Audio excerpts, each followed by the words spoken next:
Hey everyone, welcome back to another Marvel Rivals guide, and in today's guide I'm going to show you guys how you can play as Moon Knight. Moon Knight is probably my second most played character. Right now I'm main Cloak and Dagger, but I've played a lot of Moon Knight, wow. And so I thought, for those of you guys who maybe are noobs and don't know how to play him, or really the game, I'd give you guys a rundown on how you can play him. I am by no means a pro player, but I'll give you guys my tips that I've learned just from playing him.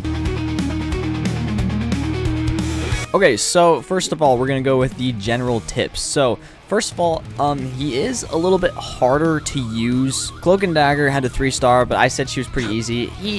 I would say he earns the 3 stars in difficulty. He's really slow, and he does have like a double jump and a glide, and then also a grapple, but that's it. That's like all his abilities. We'll come back to the Ankh ability later, but his abilities are movement abilities like that.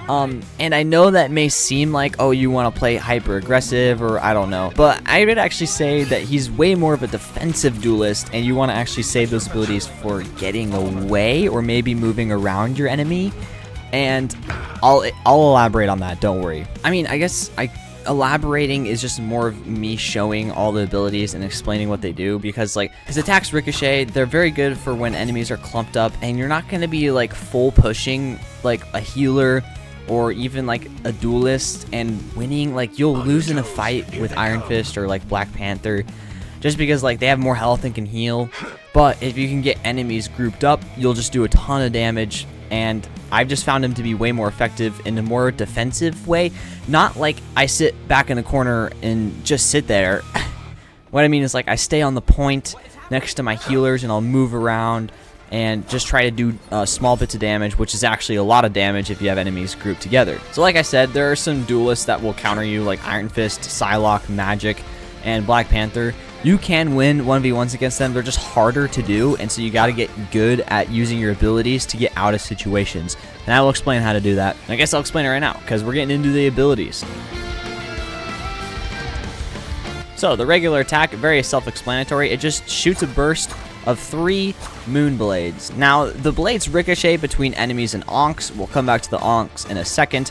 And it bounces 3 times. So there are a total of 4 collisions. There's the first one, second, third, and then fourth. And then I'll show that right there. It's very fast. And then also what you will notice is it will lose damage for each collision. So just kind of remember that when you do your damage there. Like you'll kill the first dude, but not the second dude. Also, if I was to place an Ankh right here, the blades will target enemies over Ankhs. So as you can see, it will bounce towards enemies first as opposed to Ankhs. If there was not an enemy in bouncing range, it would bounce between the Ankh instead of an enemy. The right click attack is basically one big moon blade that does more damage. It still bounces between enemies. I actually don't even know how many times. I would assume it's the same. Yeah, it's the same. It does about the same damage, but it's just bigger, so it's easier to hit. I typically use it in defensive situations, but it can be effective for doing damage, especially if a lot of enemies are grouped up. But yeah, you just kind of have to know when to use it. Practice makes perfect, except it doesn't make perfect. It just makes better. So I've already showcased the Ankh here. That is the E ability. When you press E, it will shoot an Ankh. It is a projectile. It has travel time. And what the Ankh does is it does damage to enemies nearby and it pulls them in. So I will showcase that right now. I'll throw down my Ankh. It pulls them in, does damage. Now enemies can destroy them. However, if you just play like regular games, most of the time people are pretty bad and they don't destroy them anyways. But these are going to be your best friend. These will allow you to amplify the damage you do by so much, because you can bounce your blades off of Ankhs onto people, and you can bounce the blades from people onto Ankhs. They basically just function as another person, but they stand still. Players will move around, which makes your projectiles pretty hard to hit. I guess I should have said that earlier if I didn't.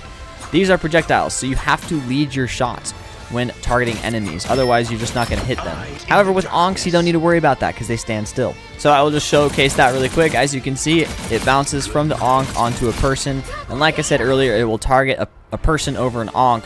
So once it bounces from a person, it will continue to bounce between people. So very good. You really got to get good with using your Ankhs correctly. There is a cooldown on the Ankhs. You can have 2 at a time. So you just really got to know when to use them, and then you can get good with them. Usually what I like to do is I like to place my Ankh and immediately start shooting at it. Immediately. So when it makes that collision, it will immediately start doing damage, because it'll just be more reliable than shooting at people, and people will destroy them. So you got to be fast with it. Throw down my Ankh, immediately start shooting it and get some good damage off. probably will destroy it, but if you can manage to get some quick damage, that could be all the difference in a fight. Now, another thing I like to do with the Onks is pair them with my ultimate, and I'll show you why. So right now, this enemy is going to be outside of my ultimate's range, but the Onk pulls enemies in towards my ultimate. So that allows me to get some extra damage in. We'll go over the ultimate later and how to use it, but I just wanted to talk about the Onks paired with the ultimate. So if I throw this down and then quickly use that ability, it was out of range. I sold that. Let's try this again. Throw it on my Onk. It pulls him in, and then the ultimate does damage. Not a lot, but it worked. You get the point. It works a lot against real people, and I'm doing a really bad job showcasing it, but there you go. Also, people will be more worried about your ultimate than they will the Onk, so you might be able to get some extra damage off with your Onk anyways. Next up, we have our F ability, which is a grapple hook. The range is limited, so just remember that, and I typically use it to get away. This ability is pretty self-explanatory. You just kind of got to know when to use it. I like to use it to get away from fights, but it can be pretty hard to do that because usually people will out DPS you anyways, and you move slow. Like I said, you move slow.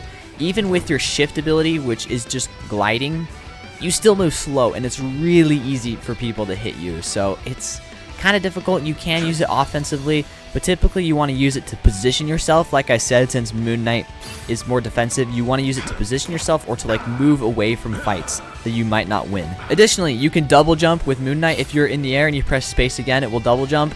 Really self-explanatory. There's really nothing else to explain. Use the double jump how you would use it in FPS shooters. I'm sure you guys have played FPS shooters with double jumps before. One more thing I didn't realize till recently is that all Marvel Rival characters actually have a melee attack. Moon Knight's is kind of special, so I'll just go over it quickly, but it's basically a combo attack, as you can see. And on the third one, it will knock enemies back. So if I do it, and then, okay, well, looks like it saves even when you stop attacking. As you can see, there's some knockback to it. So I haven't used this enough to actually know when the best circumstance to use this is, but the damage isn't great, so I don't know. It's there, though. There you go. There's the melee. Okay, so now we're going to go over the ultimate. So like I showed earlier, the ultimate, it rains down fists in this circle that do damage. The fist placement is random. It doesn't just target people. But it can be very good for like taking out healers. Now, like I said, Moon Knight is pretty defensive. I like to use this somewhat defensively, not really offensively, and I'll kind of explain what that means. But first, I'm just going to show what it does. So if I use it, it rains down fists, and it kills enemies, and it does area damage. And as you can see, I mean, it's not really evenly sparse. I mean, those were way over here, so that was actually pretty bad, but what can you do? But yeah, I found it most effective in defensive situations. And the reason is because when enemies are performing an offense, they're usually pretty coordinated and clumped together.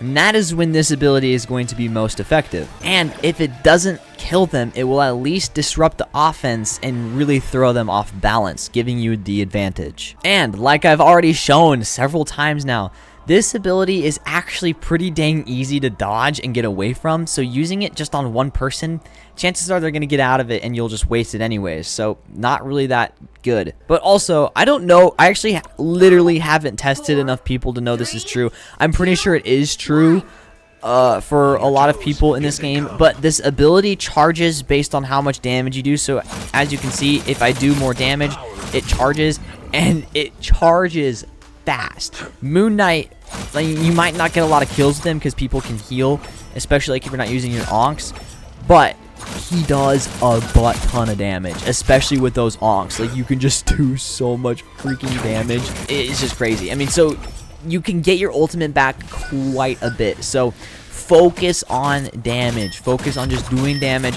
Don't get greedy with kills. Stay back, stay defensive, get kills, and then use your ultimate to take out some of those backline defenders and just people. That's kind of my strat, and it works pretty dang well, especially because I'm not a pro. I mean, I'm pretty good at the game, but definitely not pro, so yeah. Alright, so Moon Knight has a team up ability, which basically means if someone uses a hero, you get a buff. Cloak and Dagger is the hero you want to be paired with, and if someone on your team selects her or them, I don't know, you will be able to have another ability which cloaks you. I don't actually even know the name of it. What is the name of it?